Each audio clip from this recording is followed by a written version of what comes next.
Hello အားလုံးပဲမင်္ဂလာပါရှင်ဒီနေ့ကတော့အိမ်မှာပဲအလွယ်တကူလေး cheese platter လုပ်စားမလို့ပေါ့နော် cheese platter လုပ်ဖို့အတွက်အရင်ဆုံးအထွေထွေသုံးကြုံကို320 gram အသုံးပြုပါတယ်စားကိုက3 gram အသုံးပြုပါတယ်တစ်ခုချင်းစီခွဲချိန်နေရမှာဆိုလို့ကျွန်မတစ်ခါတည်းပဲအကုန်လုံးရောပြီးချိန်နေပေါ့နော်တခြားညိုလေးက9 gram အသုံးပြုပါတယ်ရေကိုကတော့200 ml အသုံးပြုပါမယ်ထောပတ်ဒါမှမဟုတ်လို့ရှိရင်ဟင်းသီးဟင်းအစီကိုကတော့8 gram အသုံးပြုပါတယ်ကျွန်မကတော့ထောပတ်လေး8 gram အသုံးပြုလိုက်တယ်ပေါ့နော်ဒီပါဝင်ပစ္စည်းတွေအားလုံးကိုရောသမသွားအောင်တည်တည်ချာချာလေးမှုပါမယ်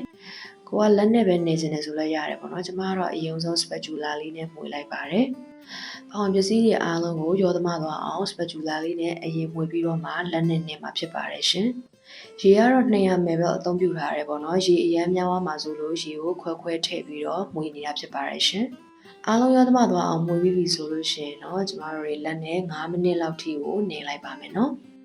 ်ပါဝင်ပစ္စည်းတွေအားလုံးရောသမသွားပြီဆိုရင်တော့ကျွန်မကလက်နဲ့9မိနစ်လောက်နေလိုက်တယ်ပေါ့နော်လက်နဲ့9မိနစ်နေပြီးသွားလို့ရှိရင်အဖုံးလေးအုပ်ပြီးတော့သူ့ကို10မိနစ်လောက်နှက်ထားလိုက်ပါတယ်နော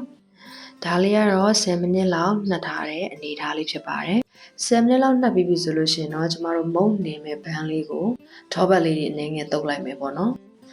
်ဒါကျမတို့ထပ်ပြီးတော့မုတ်ကိုနေမှာဖြစ်ပါတယ်နေပြီးတော့ကျမတို့ခွဲမှာဖြစ်တယ်ပေါ့နော်အဲ့တော့ထောပတ်တုပ်ထားတဲ့ဘန်းပေါ်ကိုကျမတို့ခုနကအနားပေးထားတယ်ပေါ့နော်မုတ်သားလေးကိုတင်ပြီးတော့ဒါလေးကိုနည်းနည်းလေးချုံးမှုအောင်တစ်ခေါက်ပြန်ပြီးတော့ထပ်နေလိုက်မှာဖြစ်ပါတယ်သူကကျမတို့ဒိုးနတ်တို့ပါမုတ်သားတို့လုပ်တယ်လို့မျိုးမုတ်သားညက်ပြီးတော့ပေါ့နော်နူးညံ့နေစရာမလိုဘူးပေါ့နော်အနေငယ်လောက်ချုံးမှုရဆိုရင်ကိုရပါပဲဖြစ်တဲ့အတွက်ကျမတို့နည်းနည်းပါးပါးလောက်လေးပဲနေရပါတယ်အဲ့တော့အနားသားလေးတွေချုံးမှုအောင်နေပြီးဆိုရင်တော့ကျမကတဝက်ခွဲလိုက်ပါတယ်ကျမတဲဦးနဲ့ဆန်မဲ့ site အနေထားလေးကိုခွဲလိုက်တာဖြစ်ပါတယ်ရှင်ဒီနေရာမှာကျမခုနကသုံးလိုက်တဲ့ပေါ့နော်ပုံစံတိုင်းကိုတစ်ချက်တည်းပဲ cheese platter ကိုတစ်ချက်တည်းပဲအသုံးပြုလဲရတယ်ပေါ့နော်ကျမရဲ့တဲဦးကတည်တဲ့အတွက်ကျမကတဝက်စီခွဲတာဖြစ်ပါတယ်ဒါကို7မိနစ်လောက်ထပ်ပြီးတော့အနားပေးထားလိုက်ပါမယ်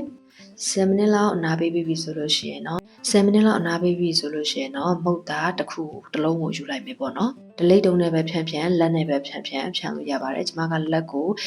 vegetable oil လေးသုံးပြီးတော့ဖြန့်ပါတယ်ဖြန့်ပြီးပြီဆိုလို့ရှိရင်တော့ဒီထဲကို mozzarella cheese နဲ့ cheese အပြားလေးတွေထည့်တယ်ပေါ့နော် cheddar cheese ရှိရင်လည်း cheddar cheese လေးတွေထည့်လို့ရပါတယ်ပြီးသွားရင်ကျမတို့ပေါက်စီလုံးရင်ပေါ့နော်လုံးသလိုမျိုးလေးပဲထိတ်ကလေးကိုလုံအောင်ပိတ်လိုက်ပါမယ်ထိတ်ကိုတည်တည်ချာချာလေးလုံအောင်ပိတ်ပြီးပြီဆိုတော့မှကျမတို့တွေပြန်ပြီးတော့ဖြန့်လို့ရမှာဖြစ်တဲ့အတွက်တည်တည်ချာချာလေးတော့ပိတ်ဖို့လိုပါတယ်နော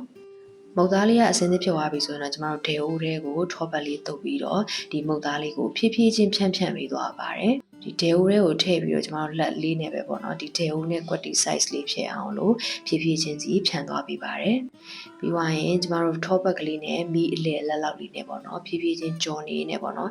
အပေါ်ကနေဖိပေးရပါတယ်ဒါမှဖုံးတက်နေမှာပေါ့နော်အခုဆိုရင်တော့မုတ်သားဖောင်းလေးကိုမြင်ရမှာဖြစ်ပါတယ်ဒီနေရာမှာကိုကစီနဲ့ပဲကြောခြင်းနဲ့ဆိုလည်းရပါတယ်ကျမကတော့စီမသုံးခြင်းလို့ထောပတ်လေးနဲ့ပဲကြောပါတယ်ကျက်သွားပြီဆိုရင်တော့မီးလေးပိတ်ပြီးတော့ပူလေးနည်းနည်းလောက်ပေးထားမယ်ပေါ့နော်ပြီးရင်တော့ပကံများလေးတွေထည့်လိုက်ပါမယ်သူနဲ့တွဲစားဖို့ sauce ကိုတော့ mayonnaise နဲ့နိုးစီလေးကိုအသုံးပြုပါတယ်